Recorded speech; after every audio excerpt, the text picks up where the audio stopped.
Welcome to East Meets West. You know him as the host of the podcast Talking Politics and Religion Without Killing Each Other. Also the second most important person to hail from Freehold, New Jersey. Ladies and gentlemen, Mr. Corey Nathan. Corey, what's up, buddy? I thought you were going to say Southside Johnny and the Jukes. No, he is the 7-time Emmy Award-winning broadcast journalist born and raised in beautiful Los Angeles that just got a little richer today, and we'll talk about that in a second. Rick Garcia. Thank you very much. You know, you got to read that like you mean it. You know, you got to sell it. Would you just sell it? Oh, man. You're feeling really good today. I am. Breaking news. That's why. At the time of this recording, it's being reported that the Dodgers, I just feel guilty even bringing this up, have landed probably the one, if not the best closer in baseball right now. Edwin Díaz on a 3-year, $69 million deal. And by the way, it's addition by subtraction in other ways, right? Because they take this guy from the Mets. The Dodgers' weak link last year was finding that guy at the back of the bullpen, and now they have him. My condolences, by the way. Oh, my God. Oh, my God. Well, what's happening in New York right now? What do you think's happening on the East Coast right now with this move? It depends. Are you talking about New York Twitter, or are we talking about, guys driving around, going through the Lincoln Tunnel, just hearing the news? All of them, because there's such a neurosis in New York when it comes to sports, right? It's you live or die with your sports, Absolutely. Don't you? And I appreciate the optimism that goes into this every season of every sport. But man, it's moments like these that are just crushing. So I can write this script right now. Vinny from Queens or Jerry from Brooklyn, they are on the phone right now with WFAN, and they're saying, he said it's about his family. He's moving 3,000 miles further from his family. Who's he talking about? They're just going on. People are ready to jump out of 20-story buildings right now. Can you deny a man who wants to take $70 million and by the way, move out here to the sunshine and palm trees and beaches and bikinis? It's New York. It's betrayal. It's the old country. He can't get away from there fast enough, can he? Okay. In all seriousness, this is what the signing last week of Devin Williams, this is why it was so important. I'm not saying Devin Williams is a replacement for, I won't even say his name. I'm not even going to say his name. But if you look at their stats over the last 5 years, it's almost identical, Devin Williams to the pitcher that shall be unnamed. Edwin Díaz. Jeez Louise. But the offseason is not done yet. You're absolutely right. You're absolutely right that this addresses the biggest need that the Dodgers had. Sure. Yep. I've said for a long time, from when we started this program, I have so much respect for the Dodgers as an organization. Yep. It's hard to root against them. But this does break my heart as a New York Mets fan. But this speaks to how smart they are as an organization. It's a shorter deal than I thought he was getting. I thought he was getting at least 4, if not 5 years. He's 31 years old and he's a pitcher, right? He's a pitcher, so they just don't last, right? Yeah, they don't last. So go ahead. This is a guy with a 1.63 ERA. Now let's kind of go back in time a little bit. 2024 World Series, the most valuable player for the Dodgers in the World Series, in my opinion, was their bullpen. Dave Roberts. That's right. Dave Roberts, who masterfully managed no starting pitchers. I think Walker Buehler was it, and he was coming off an injury. And they win the World Series with team pitching, basically. Every game was a bullpen game, pretty much. So what do? They invest in that, the offseason following the 24 World Series, and they go out and get two of the top relievers in baseball, Tanner Scott and Kirby Yates. And they were awful, just awful this last season, along with Blake Trinan, who was one of the heroes of the 24 World Series, right? Well, so, for what it's worth, the Mets can absolutely relate. If I looked at their deadline deals from last 2025, I could have sworn that they were getting a lockdown bullpen. At least three guys that they traded for were high leverage, at least one time All-Star, all of them relievers, and they, with the exception of Tyler Rogers, they all just killed. They It sank the Mets season is what it ended up doing. That wasn't the only thing.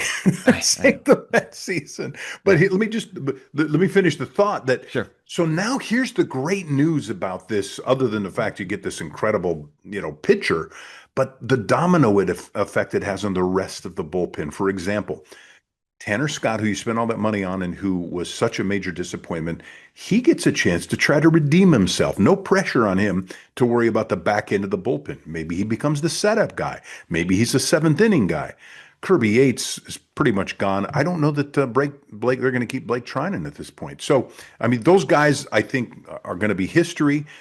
And then all of a sudden you got Diaz with a bunch of the young guys in the bullpen who they had some pretty good, decent guys that were not named Tanner Scott and Kirby Yates and Blake Trinan last season. Solves one problem for the Dodgers. The only other thing I think they need to worry about is possibly finding another outfielder, since that Michael Conforto, wasn't he a Met, by the way, at some point?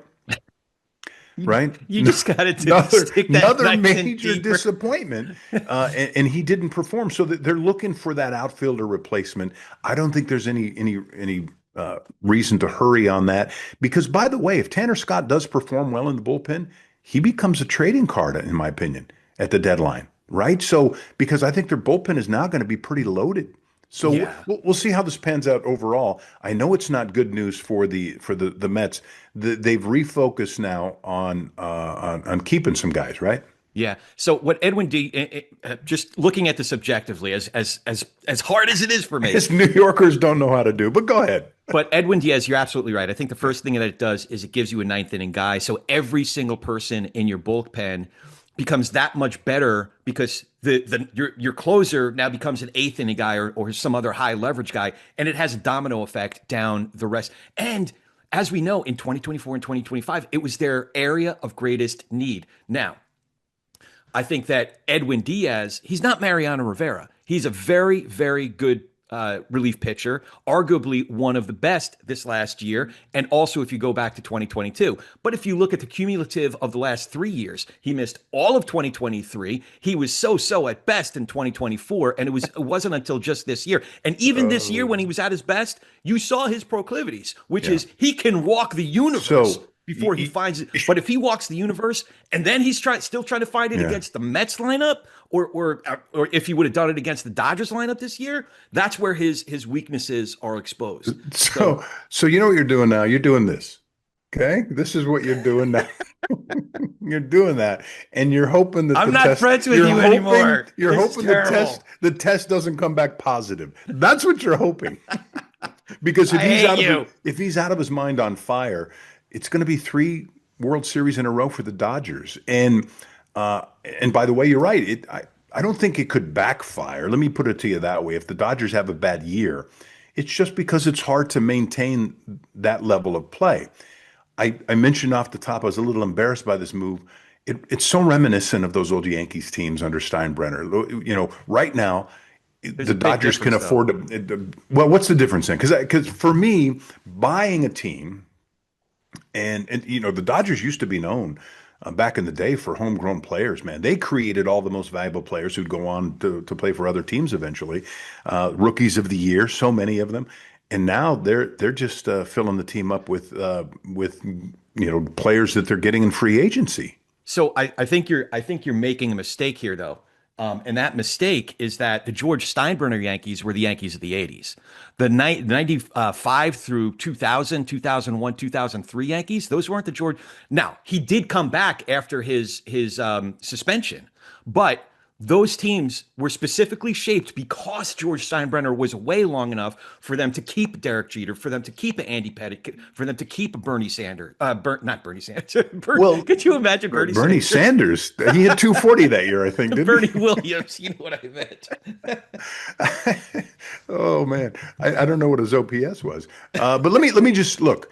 My point about it, yes, Steinbrenner bought players back when he was in control of the team. Do you remember the name Reggie Jackson? Do you remember Billy Martin? Well, that was the first part of his tenure, but you look at the entire 80s, My only point is he wasn't afraid to spend. That's when you could get away with the mom and pop baseball teams because he happened to be the richest owner at the time, and he would spend a lot of money for these guys, and it didn't always pay off for them, right? Yeah, for the better part of 15, 20 years. That's what I worry about. 79 and 1995 when he finally started winning again.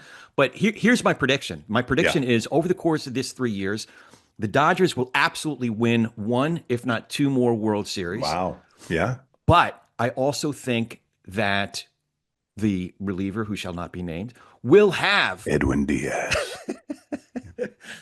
will have some major blowups that really put a playoff series, if not a World Series, in serious jeopardy. He'll save a lot of games for you. I wouldn't be surprised if he has a 40 to 50 save season. Wow, that's a lot. Yeah. That's quite a bit. And by the way, here's why I agree with you on that prediction. For me, it's more about the personality with this team. I'm not a big believer in trying to buy a championship. I really don't think in those terms. But the personality of this team is Dave Roberts' personality. All these guys are genuine.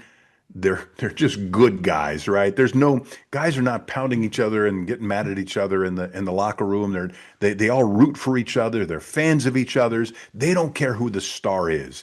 That's why I think they can be successful in this case. That's the thing that makes this, in a way, a lot harder for me, is because if there was a Reggie Jackson and a Roger Clemens and a Barry Bonds and all these despicable type of baseball characters, I would have no problem rooting against them. I know. But it's Freddie Freeman. It's hard. It's Freddie, Mookie Betts. And it's Shohei. And Will Smith and Shohei, who's like, Dave Roberts. Don't fight, guys. As a baseball fan, I love him. And I do love the fact that my good friends who are Dodgers fans are having a great time because they know this is something you're going to be telling your grandkids about, your great grandkids about. This is the stretch of time that you're going to relish for 100 years from now. And in a side note, as the offseason starts to get a little silly, is Schwarber's going to stay in Philadelphia. Yeah, this is great news for a city that's really having a hard time with the Eagles. So I think last night. Do you think they dropped this news on purpose today? Today, yeah. Yes. So I didn't see. All I saw was 150 million. What over 5 years? I think it's 5 years. Yeah. That's I think you'll be like 37 or something by the time. Well, you already turned 33, so that's if it's 38 then. Yeah. Wow. Well, 37, 38, he'll be done. Yeah. I'd be surprised if he cracks 50 home runs even one more time over the course of this 5-year deal. I'd be surprised if he plays 150 games any season over the next 5 years. Well, we'll see, but that's good news for the Phillies, and it's good news for the East Coast that there's still a baseball team. Yeah. Yeah. And as my brother put it, we were texting this morning as soon as the news broke. Hey, more money to throw at Pete Alonso. There you go. Hanging your hat on Pete. Listen, speaking of whining, I'm not accusing any East Coast people of whining today, but we do need to, there's a lot of wah going on. Time to get the wambulance, as I used to tell my kids.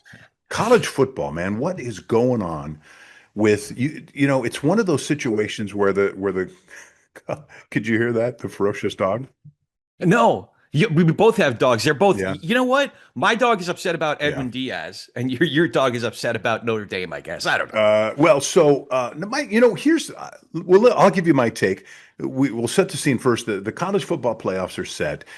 We know that Alabama, Miami, and Notre Dame are the big names that are, in my opinion, causing some of the controversy here. 12 teams are in for the playoffs, we know now. That includes the teams that you would expect, but then also the ones that you wouldn't expect, like the Tulanes and the James Madisons. We'll talk about that in a second. Notre Dame did not get in. They are ticked off, to say the least. The school, in fact, has just elected to not play in a bowl game.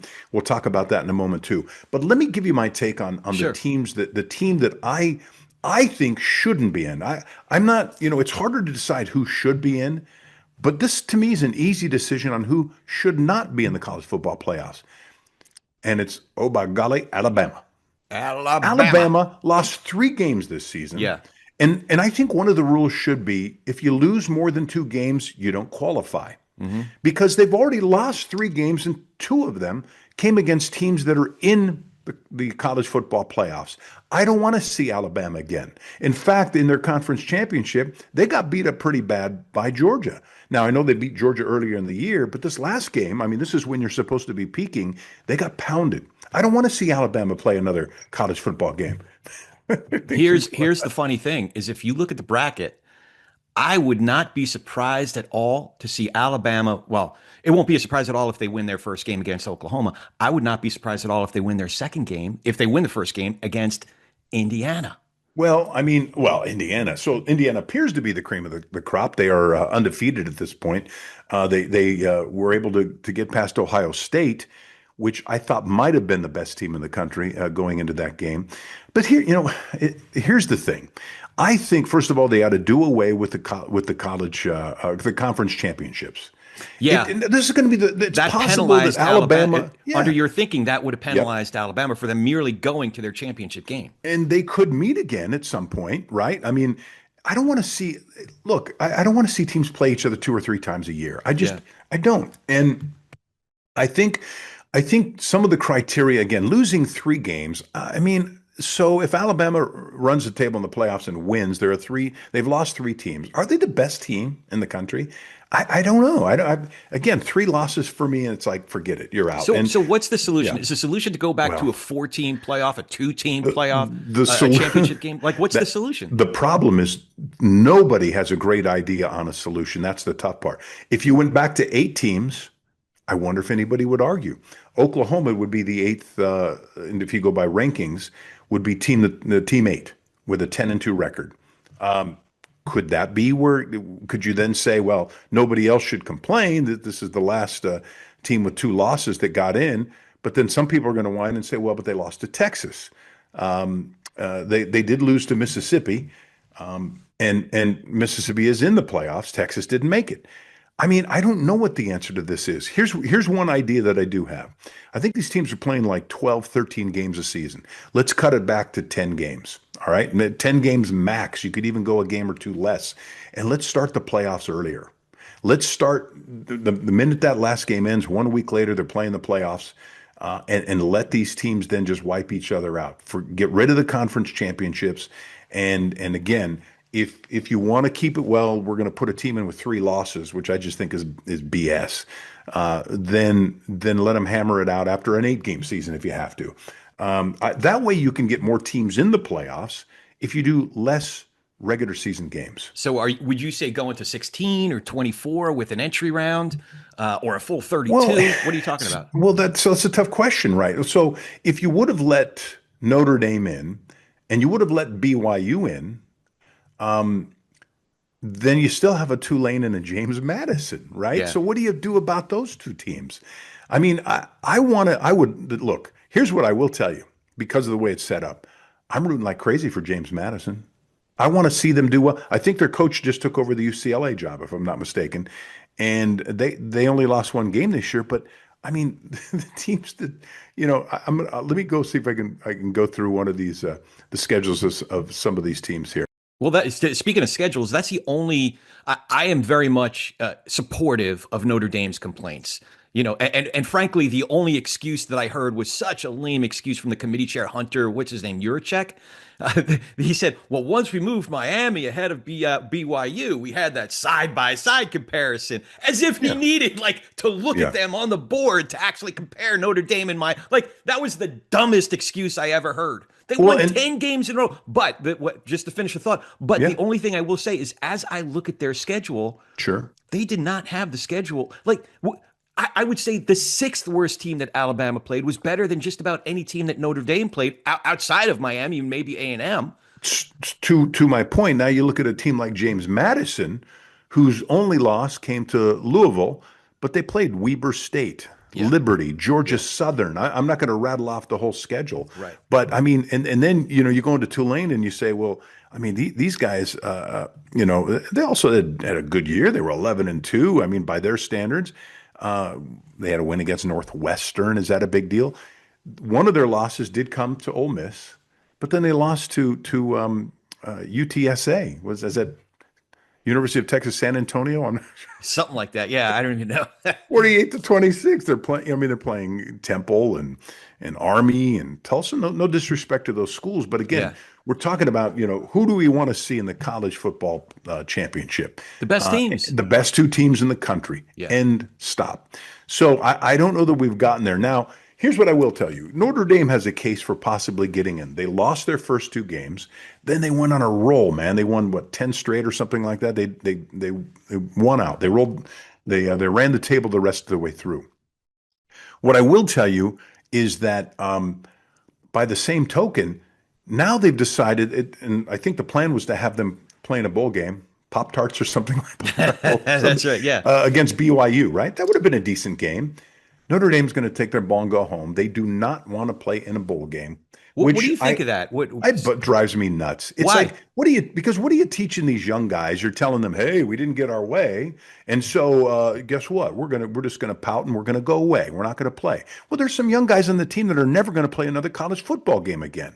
And you're denying them that opportunity. I hear on the other side, well, some of these guys who are going to wind up in the NFL draft, they don't want to get themselves hurt, so they're going to opt out. Okay, that's fine. You opt out. Yeah. But what about the other guys on the team that want to play? How about going out and making a statement and crushing an opponent 65-2? I think, for Notre Dame, this good Catholic school, yeah. by the way, saying we're just not going to play another game. That's it. We're pissed. Here's the way I read it. My first reaction was it was a principled stance. If they disagreed so strongly on principle, that's not principle. Okay, by being overlooked by the NCAA, why in the world would they want to participate in a bowl game where there really is no upside except for the NCAA. The NCAA makes millions and millions of dollars by Notre Dame. Notre Dame is a unique school. Let's face it. They used to be, but go on. I know what you're saying. They have their not own as much brand to the extent that they can be their, the only independent D1 school. Why don't you go start your own college football conference then? How about that? Why don't they go and get out of the NCAA and go somewhere else then if they're gonna act like this? Do I think they have a reason to feel like they've been wronged? Absolutely. Yeah. But the response to me is equally bad. So, but why would they want to allow NCAA to make millions and millions, tens of millions of dollars off of them after being slighted the way that they have? So you because you make all that money off of them, you should put them in. What if they lose 5 games? You should put them in? No. If they legitimately on the merits don't deserve to get into the playoff, then they wouldn't even get into a bowl game if they lost 5-6 games. So I'll take the ACC side. I'll take the committee and the ACC side. They lost to Miami. Miami goes in. I mean, listen, I'm not in that room, but all I can tell you is that when I look at this bracket, and yeah, I'm glad that James Madison is in. I'm glad that a Tulane is in. But can you tell me that if James Madison, Tulane, or 3 or 4 other teams were up against Notre Dame, that they'd have even the slightest chance of winning against Notre Dame? So, great question. And here's what I'll tell you. And by the way, I said I'm going to root for, I'll root for the underdogs because I like the David and Goliath story. And, my team is not in. So it'll be fun to root for an underdog. I will lean toward the West Coast. I want to see Oregon do well. So that would mean that if James Madison won, they'd have to knock out a West Coast team.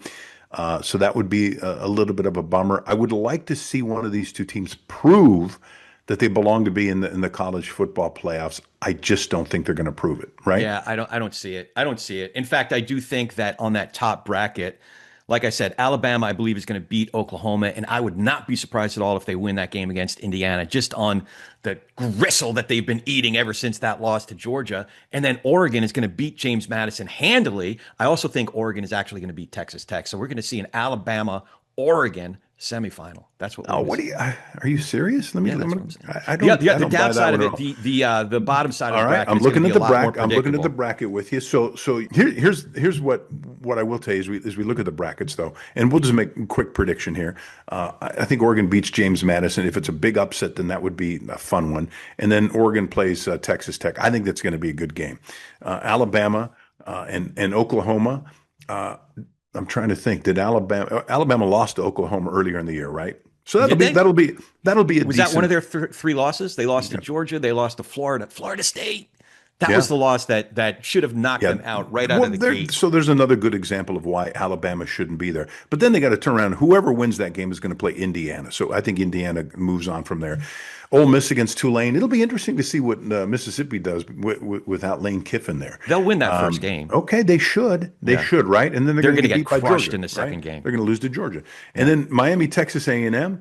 I think Texas A&M wins that game, but then they're going to get beat up by Ohio State. I think, I just think we're going to see a rematch of Indiana and Ohio State again. Georgia, I think could be the one that could crash the party, but that's I think it will be a rematch. I just think it'll be an Alabama Georgia rematch in the final. So guess who is the new QB1 in Cleveland for the Cleveland Browns? Does his name rhyme with Shedeur Sanders? Shedeur Sanders. Yes, as a matter of fact. He has been named the starter in Cleveland for the rest of the season, assuming that he doesn't get injured or anything. His personal stats, I say personal stats, against Tennessee were pretty good. I mean, he had 394 yards passing, which is that in and of itself is terrific. 4 touchdowns totally, threw for 3, ran for 1. So that was terrific.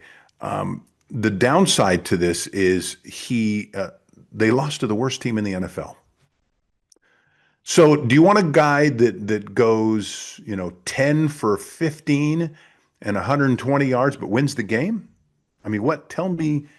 We just want to analyze this one game, and this is not a knock on how he's going so far. This is the life of a rookie, and he's comes with all kinds of pomp and circumstance. Sometimes that could be negative, sometimes that can be positive, and the question then becomes: are we happy enough with the performance that he just had? Right? Any thoughts on that? Do you think, I mean, it's enough to keep him in his QB1. I think they should let this play out the rest of the season to find out what you got. But his numbers aren't much better than Dylan Gabriel, to be honest with you. Overall. No, I mean, especially completion percentage. He's not completing 50%, 50%. Close to 50%. I do like the fact that we are seeing some improvements on a game-by-game basis. I think the jury's still out. That's the bottom line. The jury is still out. So I'm glad that he's getting... If I'm a Browns fan, I'm glad that he's getting another, 4 games that they have left in their season? Because I want to see if he continues to make progress. Jay Gruden, who can assess quarterback play really well, had some very specific critiques. He's watching his feet. Is this guy getting happy feet in the pocket? Is he hearing footsteps that aren't even coming to him? And he has a right to do so because he's playing with a line that has been shattered by injury.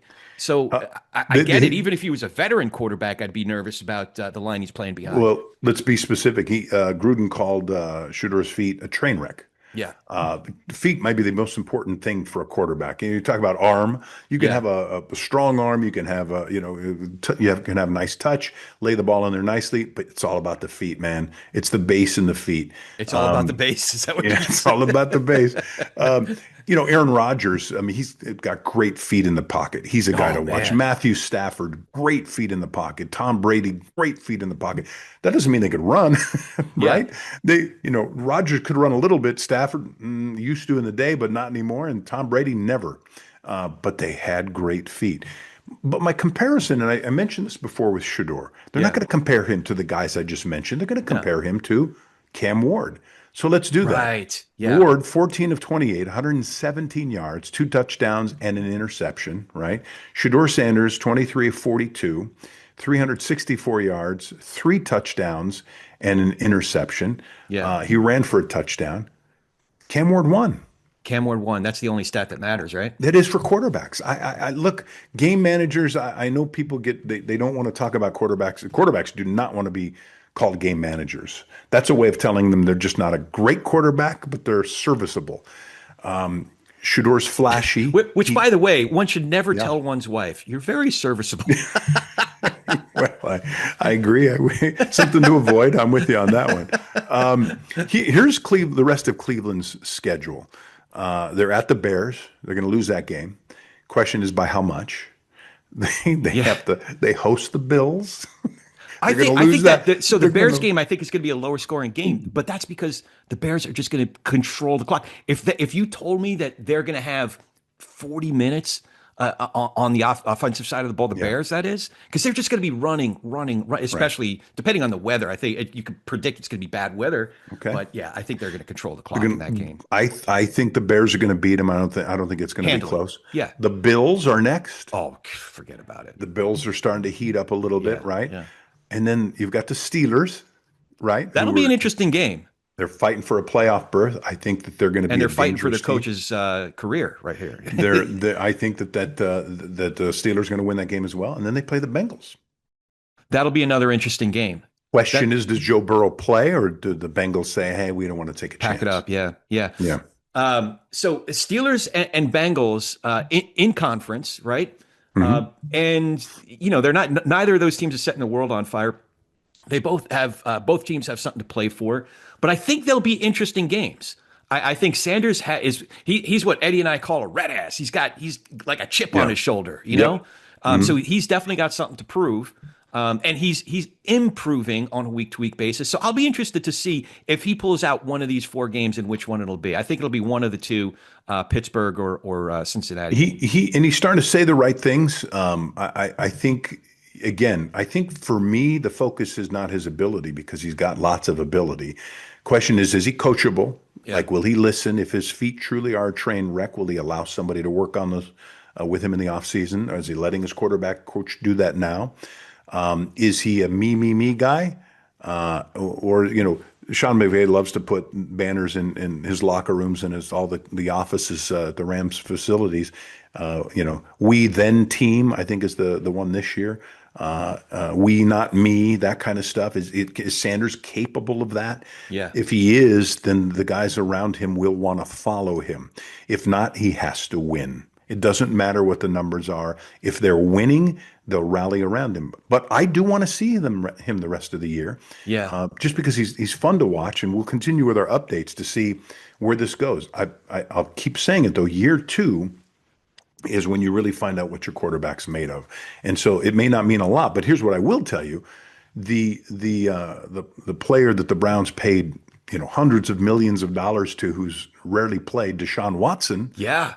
Who was their quarterback one until he got injured, is back now. He's not practicing. Yeah. He's not active, but he's practicing again. Do you think we'll see him before the end of the year? Get some reps?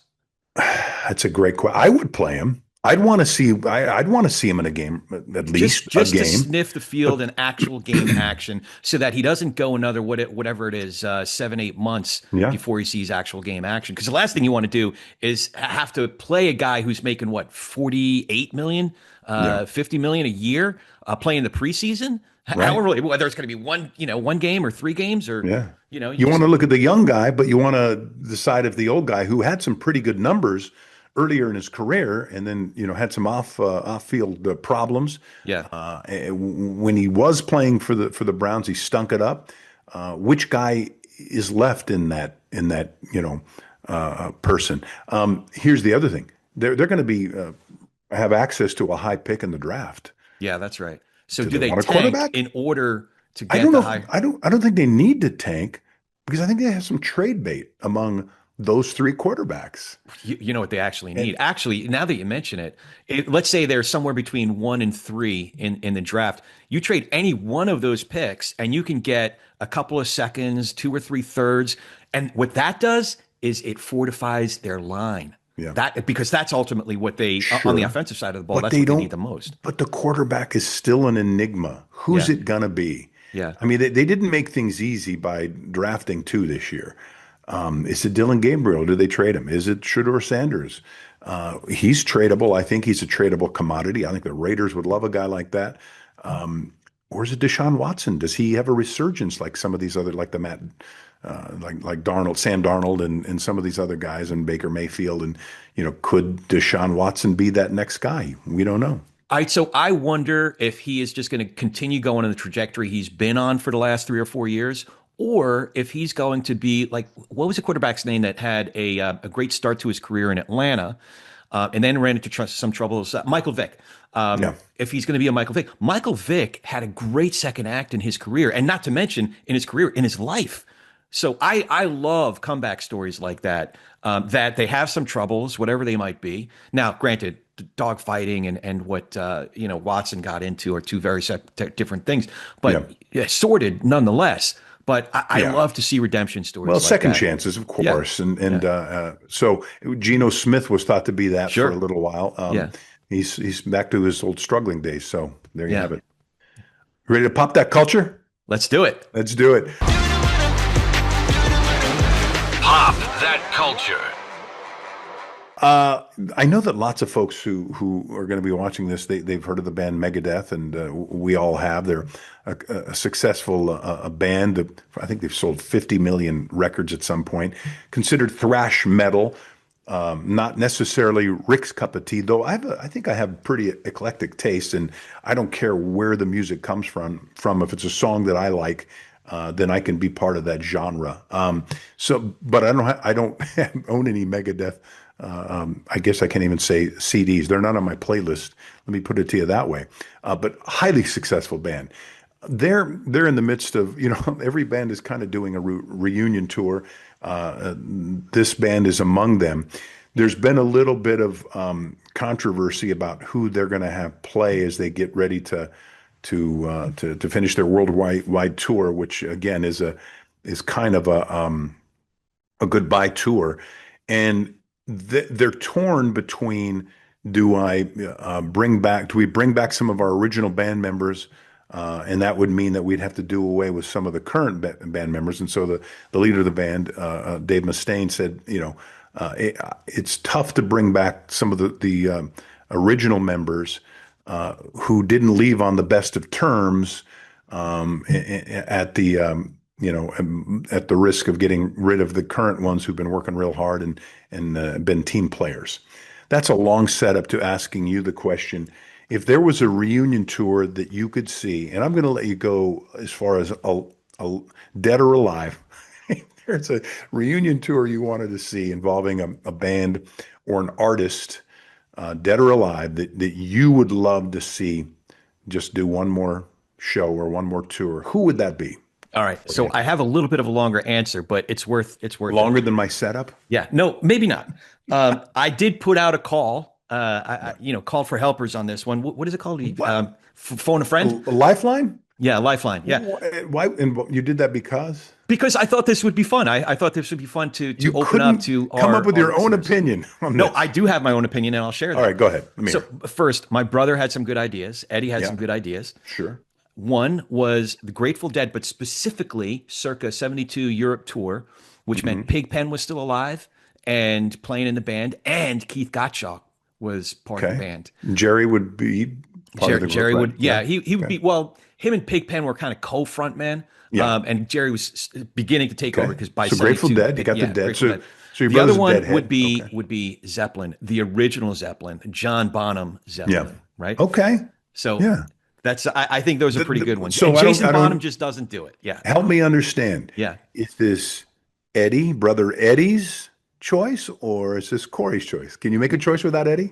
These are Eddie's choices because I have my own choices. Okay. What are your let me hear your choice. All right. My choices would be Crosby, Stills, Nash, and Young. Okay. I'd love to see it with the Young. Now, one of the band members is gone now, the Crosby part of it, but our house.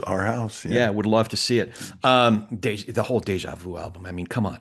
The other one would be a mashup of Cream and Traffic. So you got Ginger Baker on percussion, Eric Clapton, and Stevie Winwood, right? Okay. That would be a band. Now, this is the deep cut, and it's not necessarily one you were expecting.